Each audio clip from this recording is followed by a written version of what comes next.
Hello, everybody, and welcome to Phoenix Wright Ace Attorney. Now, two things you should know before I actually start playing is one, I've played all of these games pretty much. I love them to death.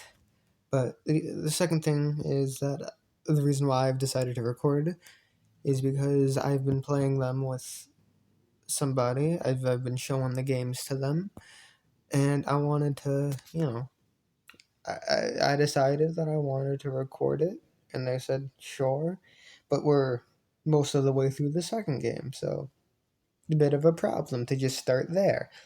So I'm gonna play through the second game, the first and second games on my own, and then put it on YouTube, and then play the rest of the series with them. We're also gonna play the first, the fifth case of this game because I haven't played it with them yet. Anyways, let's start. New game. The first Turnabout.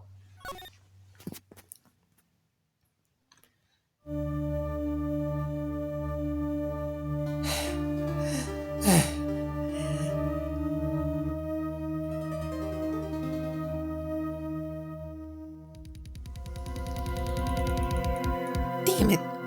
Why me? I can't get caught. Not like this. I've gotta find someone to pin this on.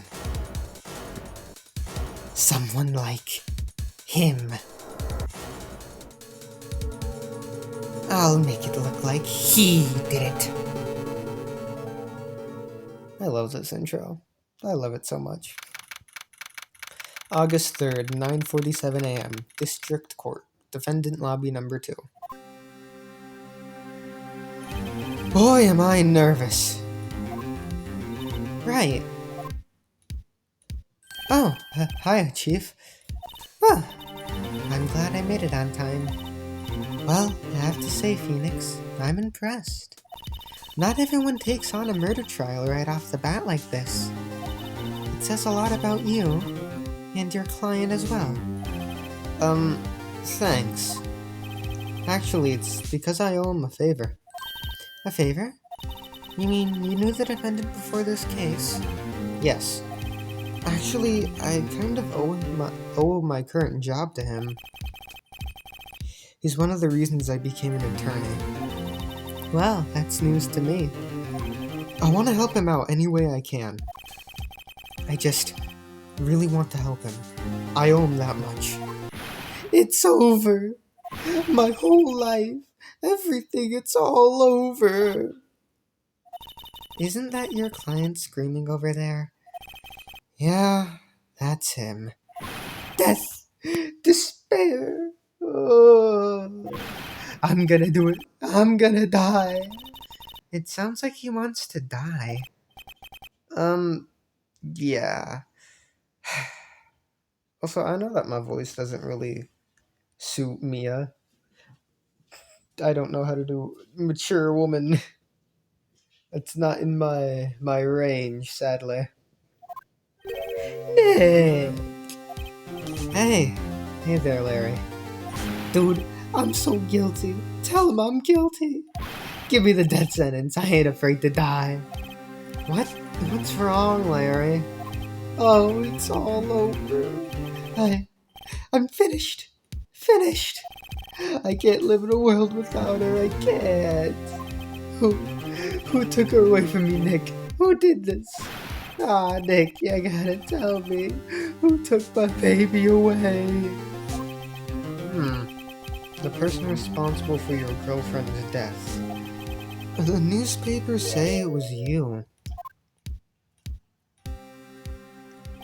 My name is Phoenix Wright. Here's the story. My first case is a fairly simple one. A young woman was killed in her apartment. The guy they arrested was the unlucky sap dating her.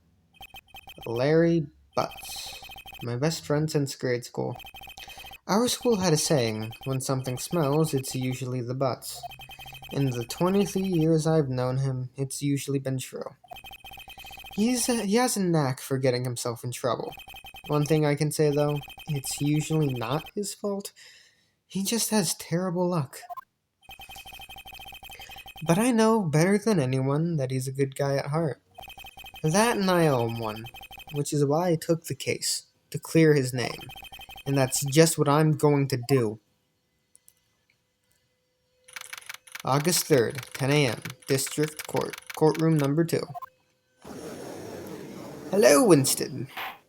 The court is now in session for the trial of Mr. Larry Butts. The prosecution is ready, Your Honor. The, defense is ready, Your Honor. Mr. Wright, this is your first trial, is it not? Yes, Your Honor. I'm, a little nervous. Your conduct during this trial will decide the fate of your client. Murder is a serious charge. For your client's sake, I hope you can control your nerves. Thank you, Your Honor. Mr. Wright, given the circumstances, I think we should have a test to ascertain your readiness. Yes, Your Honor. That was so over the top for a gulp. Hands shaking, eyesight fading. The test will consist of a few simple questions. Answer them clearly and concisely. Please state the name of the defendant in this case. It's Mia Fey. Should I? Nah, I won't. I want to, but I won't.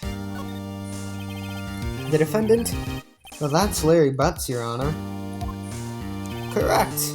Just keep your wits about you and you'll do fine. Next question. This is a murder trial. Tell me what's the victim's name? Whew, I know this one. Glad I read the case report cover to cover so many times. Wait. Uh-oh. No way. I forgot. I'm drawing a total blank here. Phoenix, are you absolutely sure you're up to this?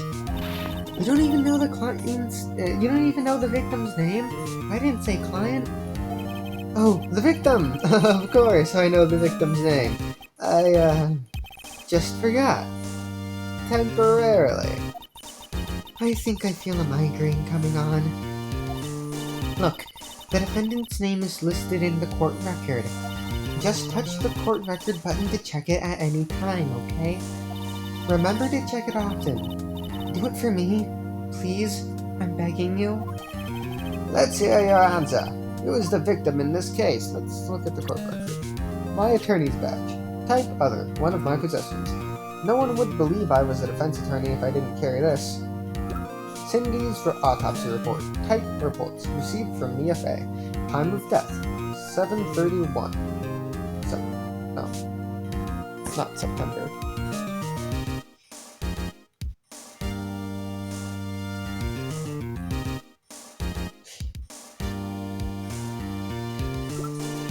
I'm done. July 31st. 4 to 5 p.m. Cause of death, loss of blood due to blunt force trauma. Well, blunt trauma, but it's blunt force trauma. Mia Fey, age 27, gender female. Chief attorney at Fey & Co. My boss and a very good defense attorney. Larry Butts, age 23, gender male. The defendant in this case, a likable guy who was my friend in grade school. Cindy Stone, age 22, gender female. The victim in this case, a model. She lived in an apartment by herself. Winston Payne, age 52, gender male. The prosecutor for this case, lacks presence. Generally bad at getting his points across. Poor Winston. Cinder Block. The victim's name is Cindy Stone. Correct. Now tell me, what was the cause of death? She died because she was hit with a blunt object. She was struck once by a blunt object. Correct. You've answered all my questions. I see no reason why we shouldn't proceed. You seem much more relaxed, Mr. Wright. Good for you. Thank you, Your Honor. Because I don't feel relaxed, that's for sure. Well then, first a question for the prosecution, Mr. Payne. Yes, Your Honor. As Mr. Wright just told us, the victim was struck with a blunt object. Would you explain to the court just what that object was? The murder weapon was this statue of the Thinker. It was found lying on the floor next to the victim. I see. The court accepts it into evidence. Statue added to the court record. Right? Statue, type weapons. Submitted as evidence by Prosecutor Payne. A statue in the shape of the Thinker. It's rather heavy. Be sure to pay attention to any evidence added during the trial. That evidence is the only ammunition you have in court. Touch the court record button to check the court record frequently.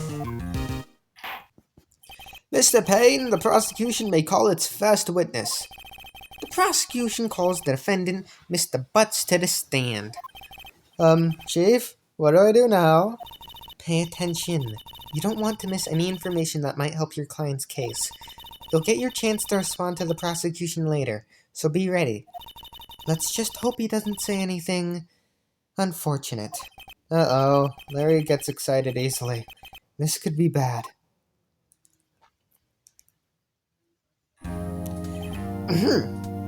Mr. Butts, is it not true that the victim had recently dumped you? Hey, watch it, buddy. We were great together. We were Romeo and Juliet, Cleopatra and Mark Antony. Didn't they all die? I wasn't dumped. She just wasn't taking my phone calls or seeing me, ever. What's it to you anyway? Mr. Butts, what you describe is generally what we... You're not the judge.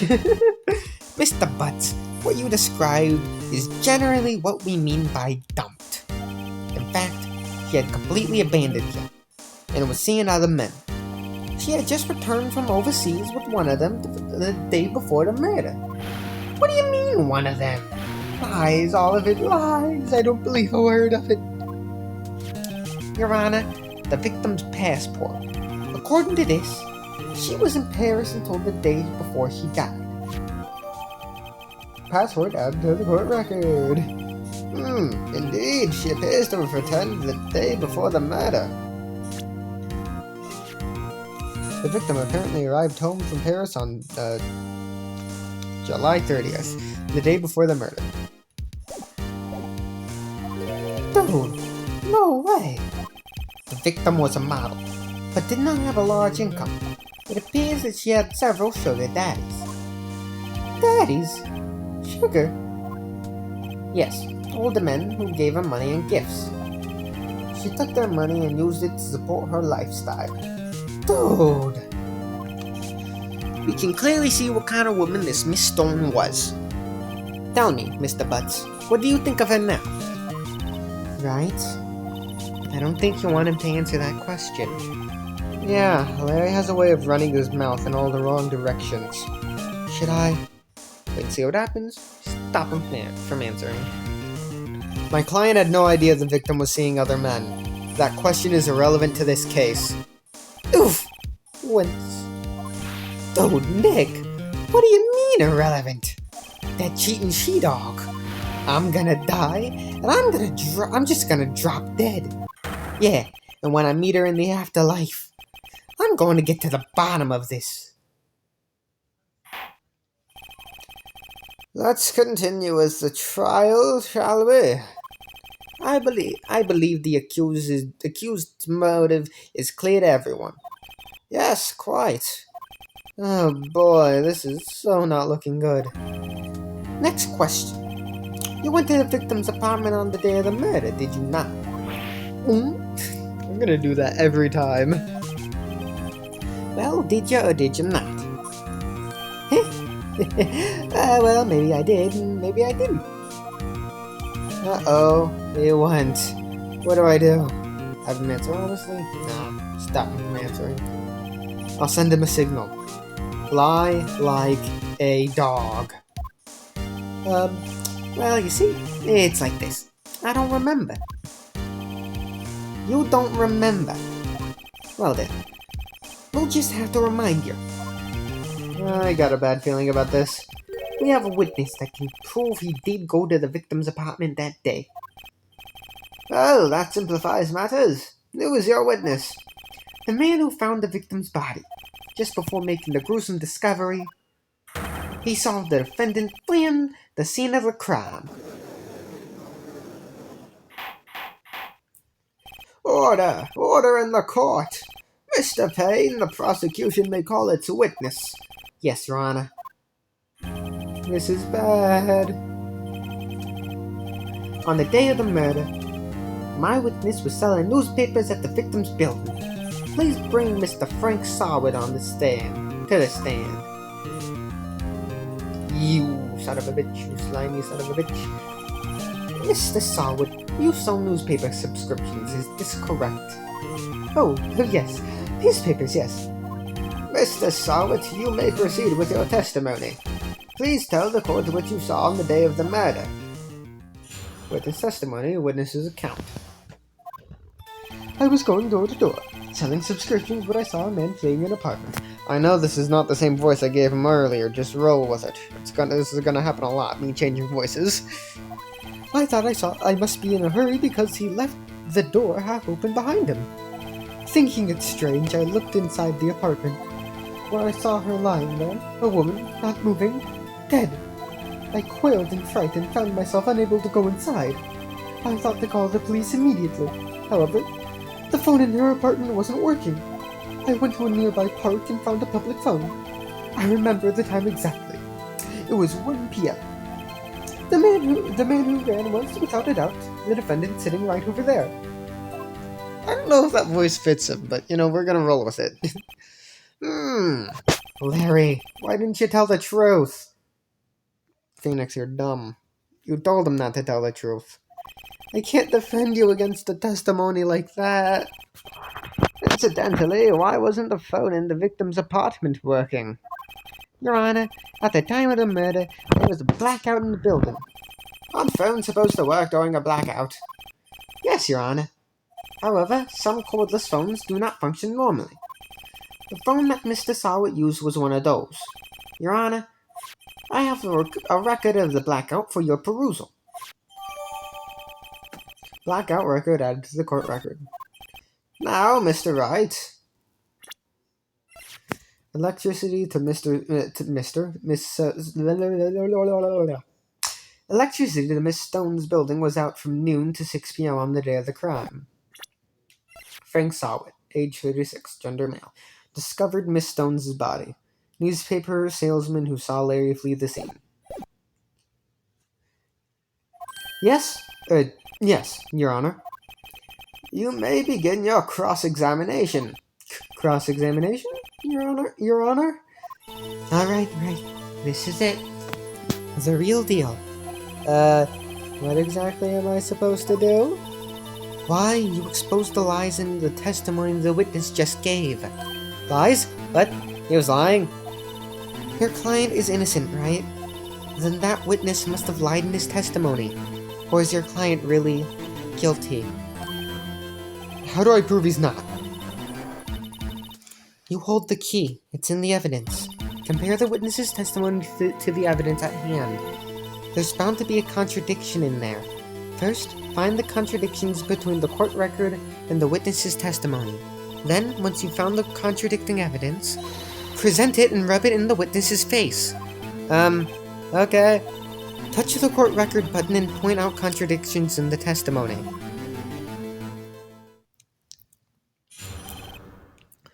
Witness's account.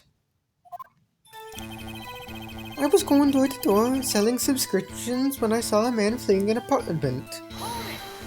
I'm gonna press everything. Isn't a man leaving an apartment a common sight? I find it odd you would take notice of him. I don't know. He just seemed strange to me, that's all. Like he was mad, and yet frightened at the same time. Just like a criminal fleeing the scene of a crime. The defense requests that the witness refrain from conjecture. Of course, what the witness means is that the man he saw looked suspicious. So what happened next? I thought he must be in a hurry because he left the door half open behind him. half open, you say?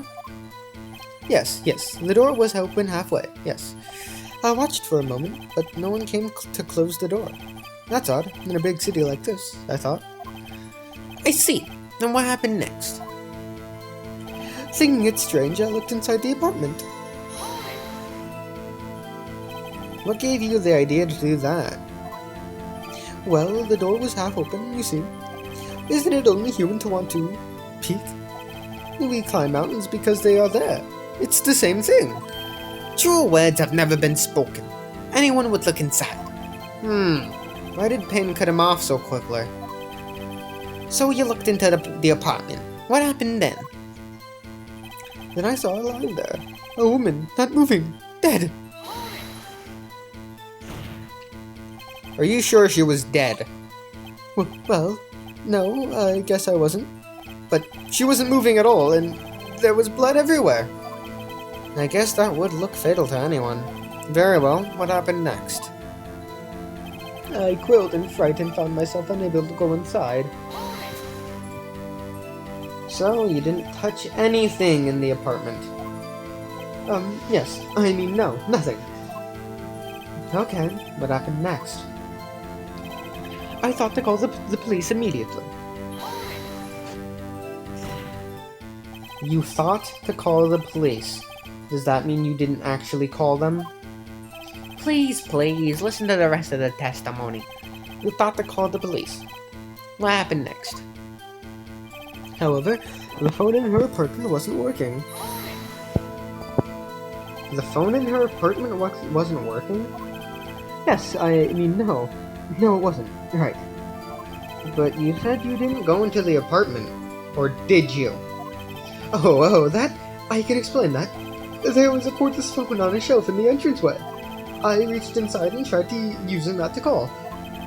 And that phone wasn't working, correct? What happened next? I went to a nearby park and found a public phone. Why use a public phone? Well, you see, I don't have a cell phone. And being the middle of the afternoon, there was no answer at the nearby apartments. Ah, right. What time did you call again? I remember the time exactly. It was 1 o'clock p.m. 1 p.m. Are you certain? Yes, absolutely. He seems really confident. 1 p.m.? Right? Doesn't that seem strange to you? Present some evidence to contradict him. I remember the time exactly. It was 1 p.m. The man who ran was, without a doubt, the defendant sitting right over there. Are you absolutely 100% positive? Yes, it was him. No mistake about it. The witness says he's certain. The man who ran away? That's all of it. There must be a contradiction in there somewhere. Examine the court record button if something strikes you as being suspicious. Then find the evidence that contradicts his testimony and present it to him. Bro, the pace I'm going, this video is probably going to be over an hour. Wow. Mr. Sawit, you are lying. The first ever objection in the game. You found the body at 1 p.m. You're sure? Yes, it was 1 p.m. for certain. Frankly, I find that hard to believe. Your statement directly contradicts the autopsy report. The autopsy notes the time of death at sometime after 4 p.m. There was no body to find at 1 p.m.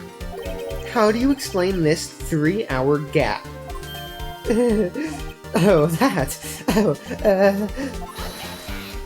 Winston's objection. This is trivial. The witness merely forgot the time. After his testimony, I found that hard to believe.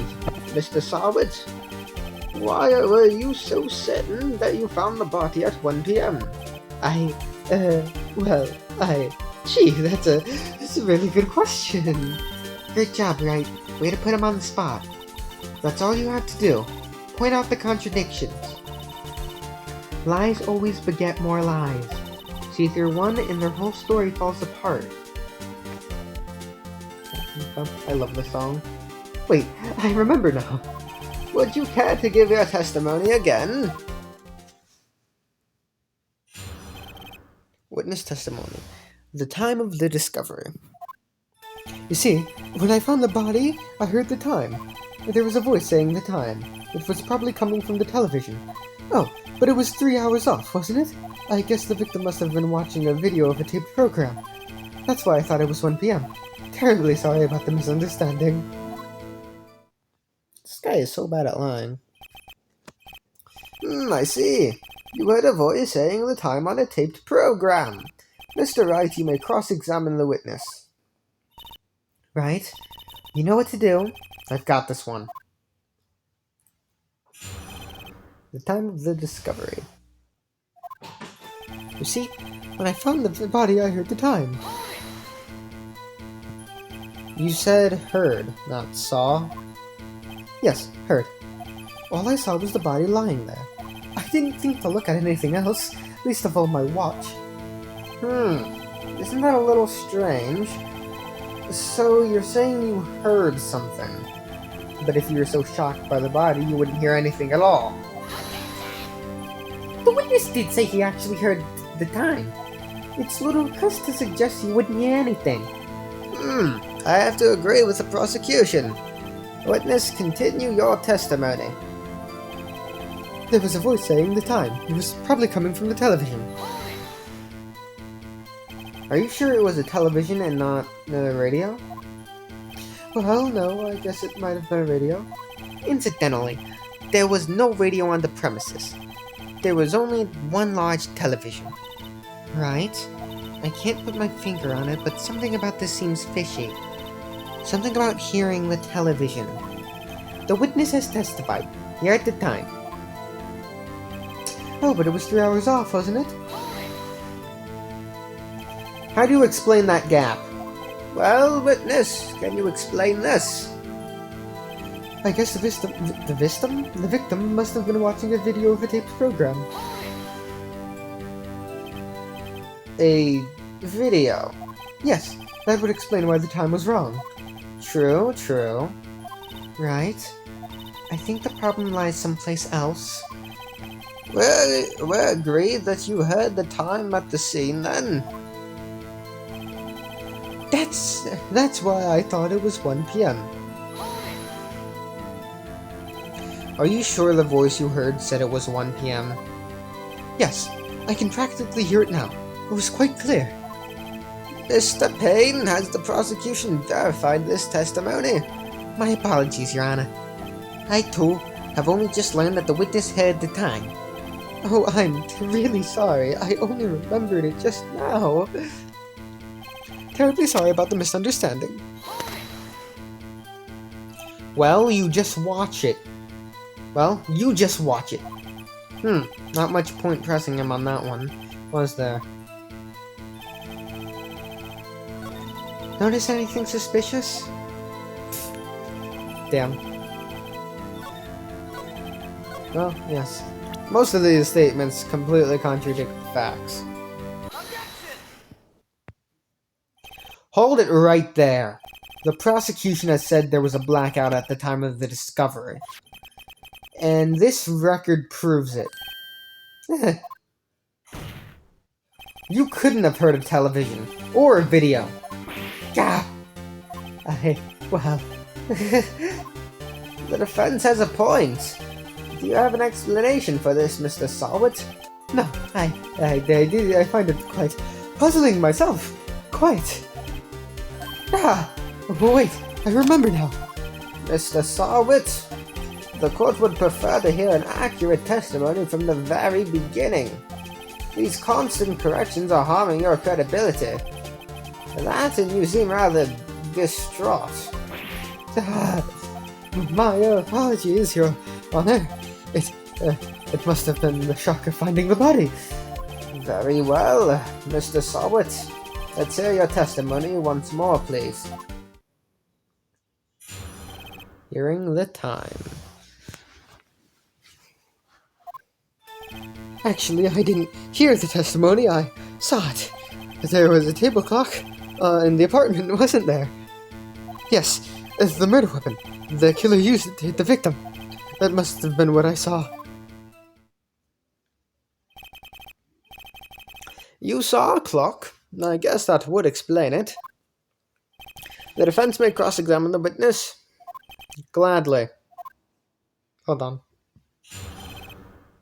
Well, I thought I had the burp, but apparently I didn't. Hearing the time. Actually, I didn't hear the time, I saw it. Like your name? That strikes me as a very suspicious mistake. Yes, I can see how you'd be a little doubtful. I'm really sorry. I only just remembered that table clock. A table clock? There was a table clock in the apartment, wasn't there? A table clock. Was there a clock at the scene? This is the first I've heard of it. Yeah, the murder weapon. The killer used it to hit the victim. The murder weapon? Yes, the table clock that was used as a weapon. That's what I just said. Did you doze off in the middle of my testimony or something? Something's fishy here. That must have been what I saw. Why didn't you tell us that in the first place? I guess it just slipped my mind. I'm not really sure how it happened myself. The witness says he saw the table clock. End of story. Now find the contradiction. Is that it? Actually, I didn't. Damn, that's very fast. I didn't hear the time, I saw it. That's wrong, Mr. Sawit. That doesn't work there? Your Honor, what do you think about the witness's statement? I'm not sure I follow.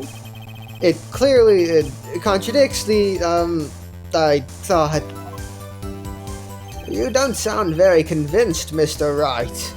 Objection overruled. I don't think that won me any points with the judge. That should work there.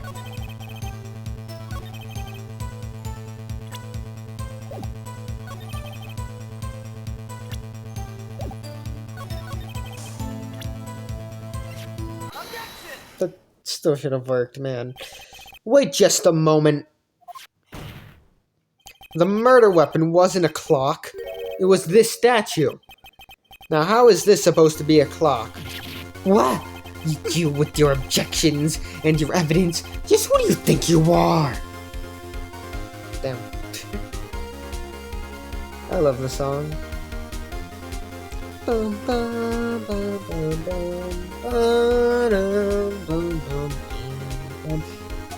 Just answer the question, Mr. Sawit. Hey, I saw it there, okay? That's a clock. Your Honor, if I may. Yes, Mr. Payne. As the witness stated, this statue is indeed a clock. The neck is a switch. You just tilt it, and it says the time allowed. As it doesn't look like a clock, I submitted it as a statue. My apologies. I see. So, the murder weapon was a table clock after all. Well, Mr. Wright, it appears that the witness's testimony was correct. This is a clock. Do you have any problems with his testimony now? Yes, I do. Your Honor, there is a gaping hole in the witness's testimony. The only way he could have known the weapon was a clock is to hold it in his hand. Yet, the witness testified that he never entered the apartment. Clearly a contradiction. Indeed. The witness knew it was a clock because he went to the apartment, knew the victim. Went to the apartment, obviously. You're lying. You were inside the apartment on the day of the murder. Oh yeah? Prove it. Prove I went in there. I'll do better than that. I can prove you were the one who killed her. You struck her with the clock, and the shock of the blow triggered the clock's voice. That was the sound you heard. It was so short. Order in the court! Intriguing! Please continue, Mr. Wright. Yes, Your Honor. Mr. Sawit, the sound must have left quite an impression on you. Understandable, since the murder weapon spoke just as you hit the victim. That voice was burned into your mind. That's why you were so certain about the time. What's that supposed to mean? Wait, no, that's not what he said. What's the meaning of this? This is all just baseless conjecture. Baseless? Just look at the witness's face. Would the witness care to elaborate? Did you strike the victim with the clock? That day, I never... Look, I died the clock. I heard... No, I mean, I saw... Well, that's mean. Shut up. I hate you. It was him, I tell you. I saw him. He killed her, and he should burn. Give him death. Order in the court, I say. Your Honor, a moment, please. There isn't a shred of evidence supporting the defense's claims. Mr. Wright, Your Honor, you claim the sound the witness heard came from the clock. Do you have any evidence? The whole case is riding on this. I'd better think it through carefully. Yes, Your Honor. The sound Mr. Sawit heard was definitely this clock. A fact which is clear if you simply try sounding the clock. Let's sound the clock now, here in this court. Your Honor, may I have the clock? I ask the court to listen very carefully. Beep. I think it's 8:25. That certainly is a strange way to announce the time. Well, he is the thinker after all. So, we've heard the clock. What are your conclusions, Mr. Wright? Mr. Payne, can you tell me what time it is now? It's 11:25. Back! As you can see, this clock is exactly 3 hours slow. Precisely the discrepancy between what Mr. Sawit heard and the actual time of death. So, Mr. Sawit, try to talk your way out of this one. You forgot one thing. Uh-oh. What's he talking about? While it may seem like that clock is running 3 hours slow, it proves nothing. How do you know it was running 3 hours slow on the day of the murder? If you can't prove that, you don't have a case. He's right. How am I going to prove that? Damn it! I was so close. Mr. Wright, it seems you lack the critical evidence to support your claim. Yes, Your Honor. This means I cannot let you indict the witness. Unfortunately, this ends the cross-examination of Mr. Frank Sawit. I come all the way down here to testify, and look what happens. They treat me like a criminal. A criminal! You lawyers are all slime. Ugh, I almost had him. I'm sorry, Larry. I failed you. There's nothing I can do about it now. Not so fast, Mr. Sawit. Mia? I mean, Chief. Listen up, Wright. Don't throw this one away. Not like this. Think. But, Chief, it's over. I can't prove the clock was slow the day of the murder. Nobody can prove that. Well, yes. But that doesn't mean you can't still win. Try thinking out of the box. Don't waste time doubting the facts. Assume the clock was 3 hours slow and think through it. Ask yourself, why was the clock 3 hours slow? Figure out the reason and you'll have your proof. Right? Can you think of a reason as to why the clock would be 3 hours slow? Yes, I can. Wait, maybe I can prove it. You must have evidence somewhere that can prove it, right? Find it and let them have it. Well, Mr. Wright, You say the clock was already running slow on the day of the murder. Have you found evidence to support this claim? Of course. There is a piece of evidence in the court record that can prove my claim beyond a doubt. Ha! Tough words. Let's see you pull this one off. Let's see this evidence that proves why the clock was running slow. The passport. I think that's the first take that he does. The victim had just returned home from abroad the day before the murder. As we all know, the time difference between here and Paris is 9 hours. When it's 4 o'clock p.m. here, it's 1 o'clock a.m. the next day there. The clock wasn't 3 hours slow, it was 9 hours fast. The victim hadn't reset her clock since returning home. That's why the time you heard when you struck her dead in her apartment was wrong. Proof enough for you, Mr. Sawit? Or should I say, Mr. Did It? Duh. Bro froths at the mouth, literally. I think he has rabies. Order! Order, I say!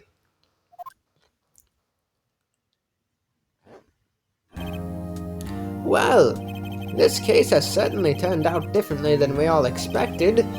Mr. Payne, your client. He was arrested and has been taken away, Your Honor. Very well. Mr. Wright. Yes, Your Honor? I have to say, I'm impressed. I don't think I've ever seen someone complete a defense so quickly and find the true culprit at the same time. Thank you, Your Honor. At this point, this is only a formality, but this court finds the defendant, Mr. Larry Butts, not guilty. Woo! Fun fact, Detective Gunchu canonically is the one throwing the confetti, which means he is in the sequel trilogy. He is in the Apollo Justice trilogy, canonically. And with that, the court is adjourned.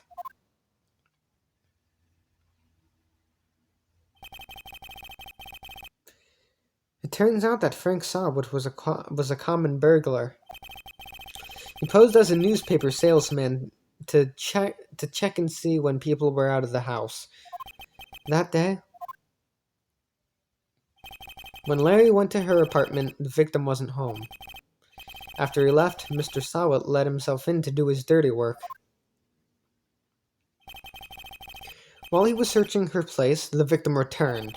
Flustered, Mr. Sawit grabbed the nearest blunt object he could find.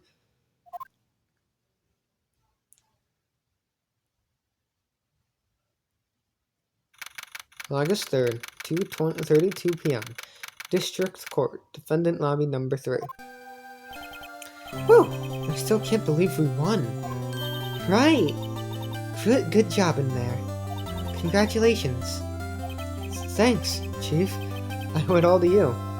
Not at all. Not at all. You fought your own battles in there. It's been a while since I've seen a trial end on such a satisfying note. I've never seen the Chief looking this happy. If she's this glad, imagine how Larry must feel. My life is over. Larry, you're supposed to be happy. What's wrong now? God, Dick. Don't worry about me. I'll be dead and gone soon. Good. Wait, no.